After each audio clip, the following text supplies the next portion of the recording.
Anthony Campos, aka Big Citric. Yo, what's up, man? If you want to hear the rest of my story, stick around. Make sure you like, comment, and subscribe. If you don't want to hear my story, go catch a beer, and we'll talk to you guys in a bit.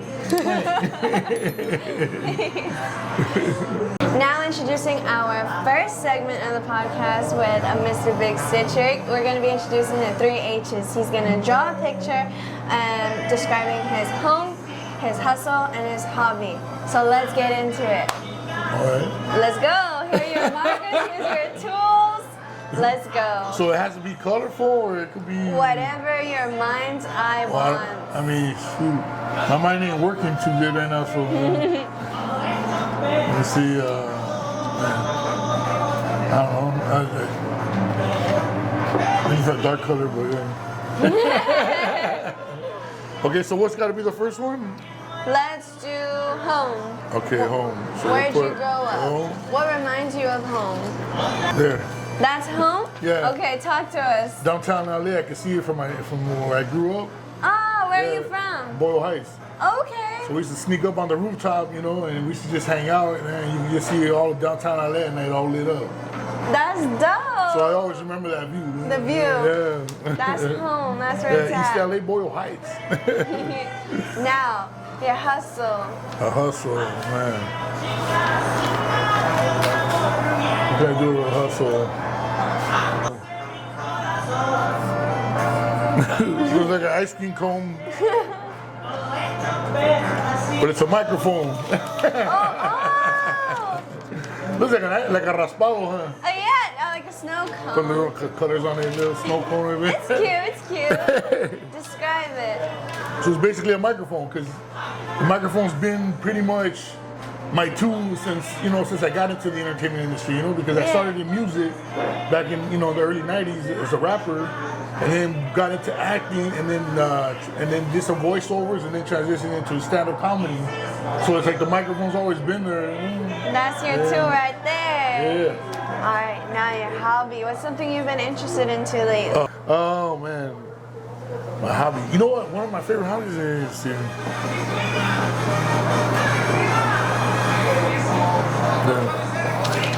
Oh, is that a bed? It's out of bed. Oh, good job. I like to sleep. That's my hobby. When I'm not working. That's a good hobby. And I'm not on the road. Yeah. I like to get some sleep. Now, why comedy? When did that all start up? Comedy, the stand-up comedy, I started officially I've been doing it for 2 years, right? But I've been kind of in the process of it for the last 4 years. But one of the major projects was working with George Lopez on a show called Lopez on TV Land, and that's kind of where I started picking up on the stand-up side. I've always been a big fan of stand-up, so I started hanging out with George, and then from there I started hanging out at all the comedy clubs, and just hanging out with all these up and coming comedians. And one of my good friends, my boy Phil Medina, I used to always go out on the road with him, and he just started throwing me up, throwing me up for a couple minutes, and I was like, man, I'd be like, what am I gonna? I don't want to go, but what am I gonna say? He goes, bro, just talk to them a couple minutes, man, and that's it, man. And from there, it just kind of turned into I started doing a couple minutes, and then started piecing up just different stuff in my life, just little different stories and dating stories. As a child, was that your dream job? It was. It was? Actually, it was, yeah. What was your dream job as a kid? Just getting in entertainment, doing music. And then that's why originally I started doing music, but I was always a fan of acting, I would see movies I know you're really young, but you might remember the movies John Travolta movies, Grease, and stuff like that, because they were musicals and then they were movies. And since I love music and movies, I was 8 years old, and I remember my mom would go buy me the Grease album, had 2 records there, back then the vinyls. So I remember always wanting to be in the entertainment business, just somehow just either acting or music. And by fortune, I ended up getting into the music stuff, and then just that little by little, just that journey led me to the journey of acting, and then from there to stand-up. That's so cool. What's your favorite part of the job so far? My favorite part, I gotta say, making people smile. Yeah, because you know, at the end of the day, you know, everybody, you know, life the way it is, man, it's hard in general, you know, and people go through stuff every day, and for people to go out and see us perform, and you know, and at least take them away from reality for a few minutes, for a little while, you know, hey, that's probably like the biggest reward, to be honest. The sweetest thing. Yeah. Oh, we need more of that. Good job, dude. Yeah. Good job. Now, speaking about people going through some stuff, we're gonna do a quick little heart-to-heart, okay? What are some trial and errors, some obstacles you had to go through to get to where you're at today? What's something that was so traumatic that it built you up to the person who you are today?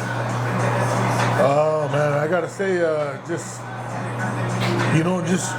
trying to, trying to survive, man. You know, when nobody believes in you, and sometimes, you know, it's hard. But if you believe in yourself, you gotta, you know, that's all that matters. But one of the things probably that, you know, obstacles was, you know, like having my son, and then trying to do, you know, like be a good dad for him, and still be on the road doing music, you know, because I would be on tour and all that. Your dream. Yeah, that was my dream, you know. So to try to, you know, I was torn between that and that, but man, it was, yeah, that was like it would always, you know, and to this day, still I think about it, like, you know, like I feel like I should have spent more time with him as a kid more, and I did. I was always there for him, you know, stuff, but I feel like I wasn't there enough, you know, because I was always on the road in the studio and stuff like that.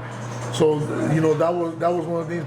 But no matter what, I just kept going. And now he's older. He understands it. You know, he knows what's up. You know, so he's not tripping. But that was one of the things. And, you know, just trying to get out. You know, trying to do positive. You know, coming from the neighborhood. You know, and where we grew up, there was nothing but negativity all around. You know? Yeah. So just trying to overcome that and trying to get out of that, and you know, and not caring what the homies thought, you know, and felt in a certain way, because I'm trying to do something better than just, you know, just being in the neighborhood gangbanging. Yeah, what was that like, having to avoid all that and still pursue your dreams on top of that, and having a son? Yeah, I mean, because in the midst of all that, I was still like in the neighborhood, and we were still doing stuff. You know, I was already doing music. I was trying to raise my son, and I was still, you know, just not 100% in the neighborhood, but still caught up a little bit in that, you know, in that lifestyle. And it was, yeah, no, it was one of those things where it's just like, you know, that's all I knew really, because I was still hustling street stuff, you know. You know what I mean? Yeah. So I was out there doing that, but at the same time I was trying to break away from that. But a lot of the homies, you know, sometimes they don't agree with stuff, like, you know, when you're trying to better yourself, but then you got those friends that really do believe in you and give you that extra push. You know, they try to get you out of there. You know, like, you know what? I see the potential in you, man. You don't belong here, you know. So you got a couple of friends that talk to you like that. That's when you know those are your real friends, you know. Yeah. But yeah, no, it was rough, man. You know, because my mom just, you know, it was just my mom. My dad was never around, you know. Like in my whole life, I only, you know, rest in peace, my dad, but he passed away a long time ago. But I only seen him in my life maybe 4 times, you know, in my whole life. Like he'd be around for a couple months, 2-3 months, you know, and then disappear, you know, and come around years later, like, you know. You forgot to bring back the milk. Yeah, right? For real. But I never held it against him, you know. I just never really like tripped on him, you know. My mom never talked bad about him either, you know. So it was like, it is what it is, you know. But as I got older, I knew what the deal was, you know. But you know, the last time I got to see him, I was maybe like 18, you know, right before he passed away.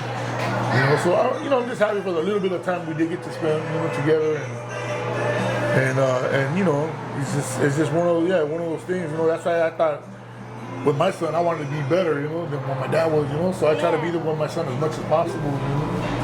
If you were to give your childhood self advice from like who you are now, and give yourself advice in the past, what would you say? I would just say, man, just be you and just do you and trust the process, you know, and just know that everything's gonna be all right. But you know, try to stay out of trouble.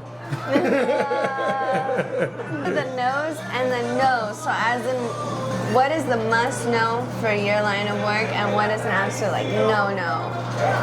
The must know of my line of work? Man, the must know is always be on time. And be respectful of everybody else's time, and just have fun with whatever you're doing.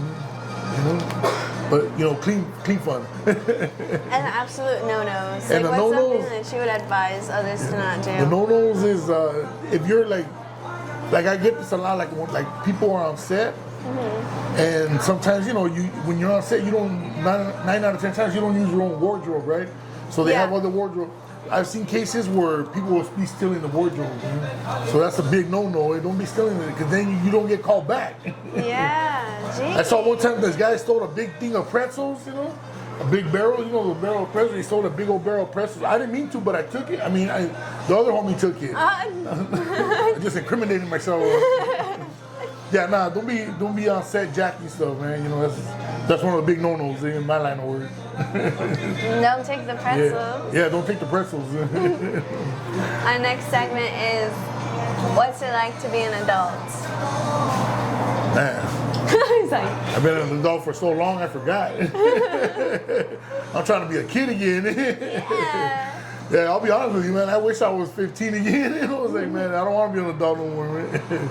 But it is what it is. It's all good. It's one of the things. It's just part of life. You got to be an adult. You got to grow up. You got to take the old saying. You got to take life by the horns, or the bull by the horns, or something like that. That's what life is like as an adult. For me, it's just. Yeah, it's just basically every day. It's just just trying to make my mark in this world, and just just trying to do positive things. Yeah. Just trying to help people out whenever I can, and just just being positive. That's it. It's just as an adult, that's all we can do. That's cool. That's cool. Now let's see what type of homie you are. Okay? Are you a Coca-Cola or a Pepsi guy? Coke. Coke? Yeah. Oh, red flag. Root beer or beer? Root beer. Good job. Good job. This is a controversial question. Reese's Pieces or Reese's Buttercups? Yeah, that's a good one. Man. Right? I'll say the Buttercups. Buttercups? Yeah. Why the Buttercups? I don't know. There's just something about that peanut butter and chocolate taste, just right off the bat. The Reese's ones are good. The pieces are good too, but. I mean, they have the cover, the hard candy around it, which is cool. But for some reason, I just like the little cups. This got better flavor. Right? More, yeah. Well, I don't even know what I'm saying. I don't even like peanut butter. But anyway. Do you have anything to ask me? Oh, do you have anything to ask me? Yeah. We're gonna switch roles. All right. Shit.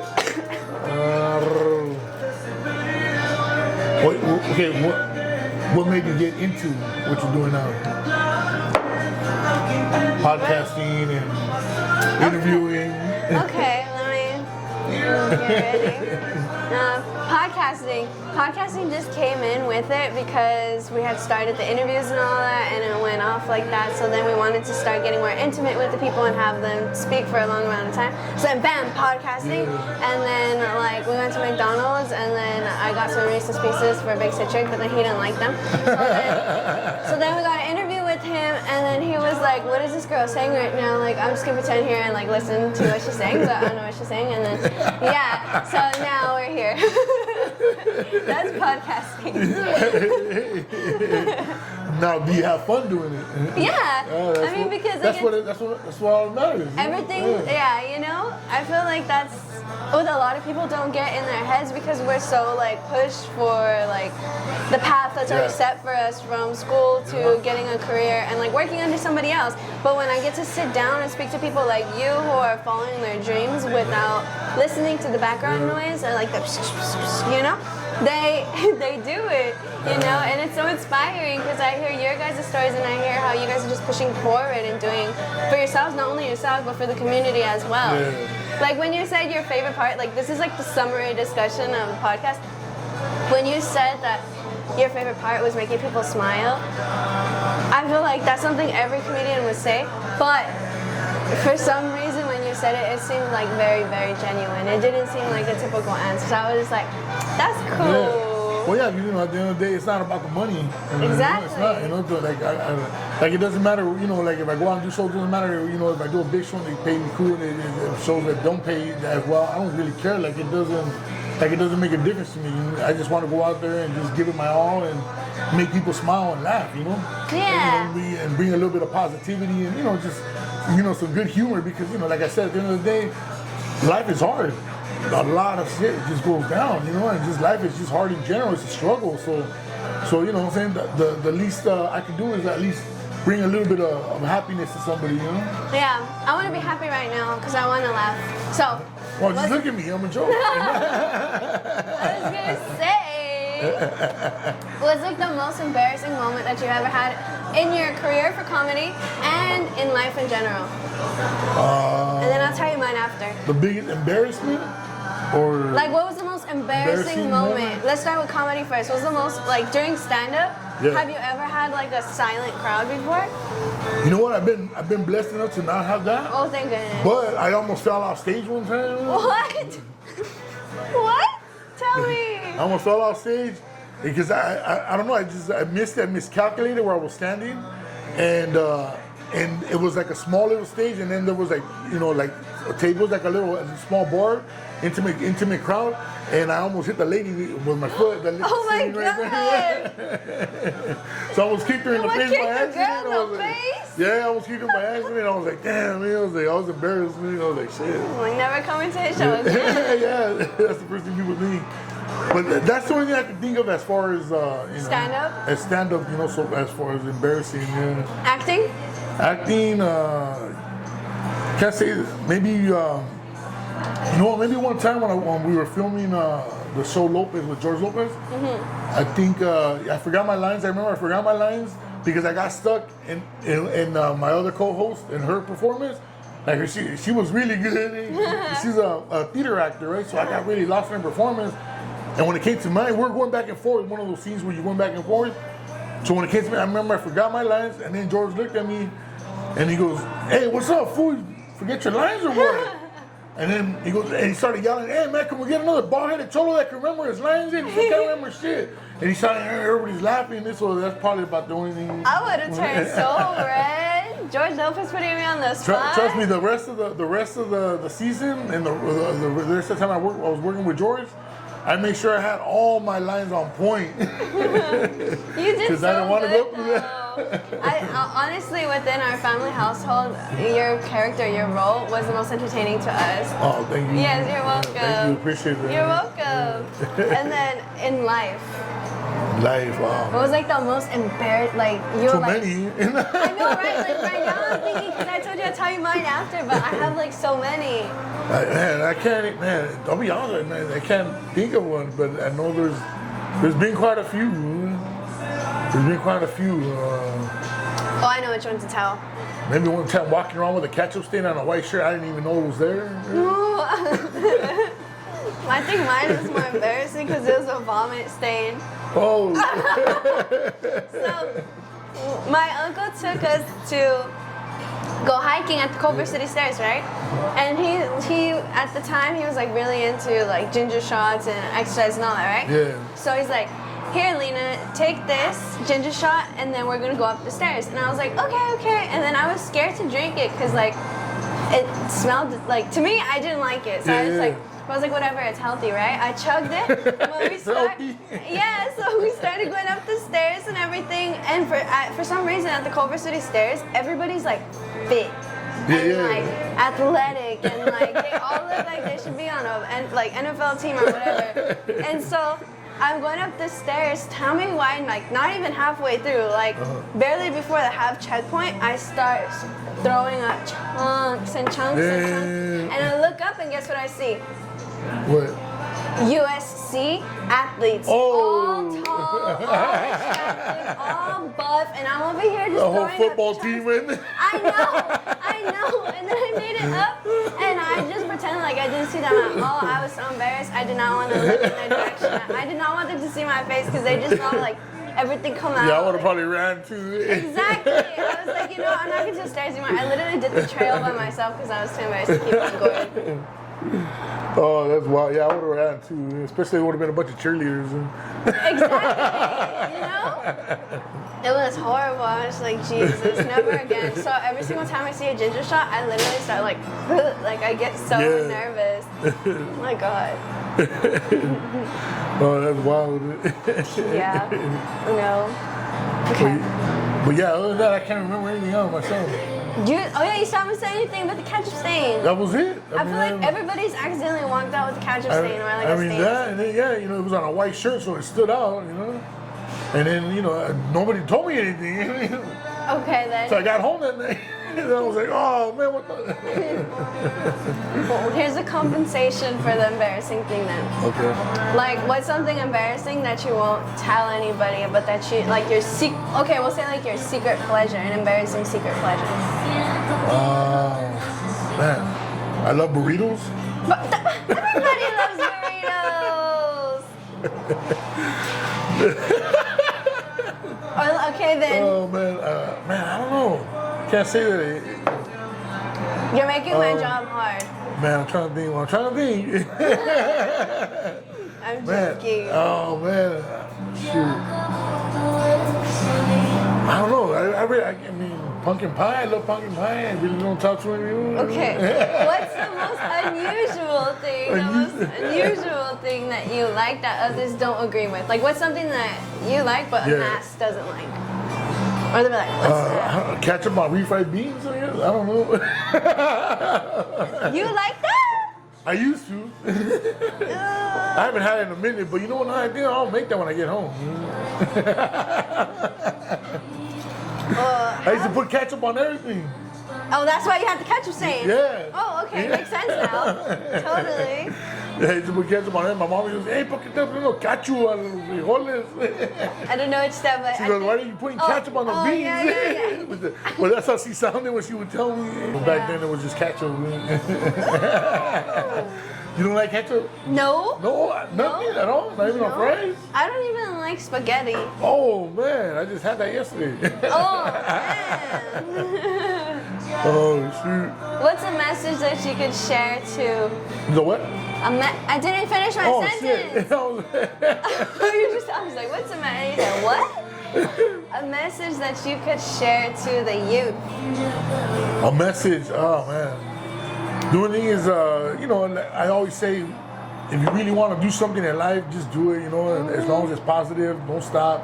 Don't listen to people, all the negativity, because you're always gonna have that, So no matter what, you just gotta keep at it, Consistency is key, you gotta be consistent with whatever you do, no matter what you do in life, If you're consistent, you're gonna be successful.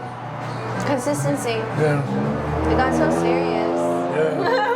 What's a message? Well, because that's life. And a message to hustlers following their dreams.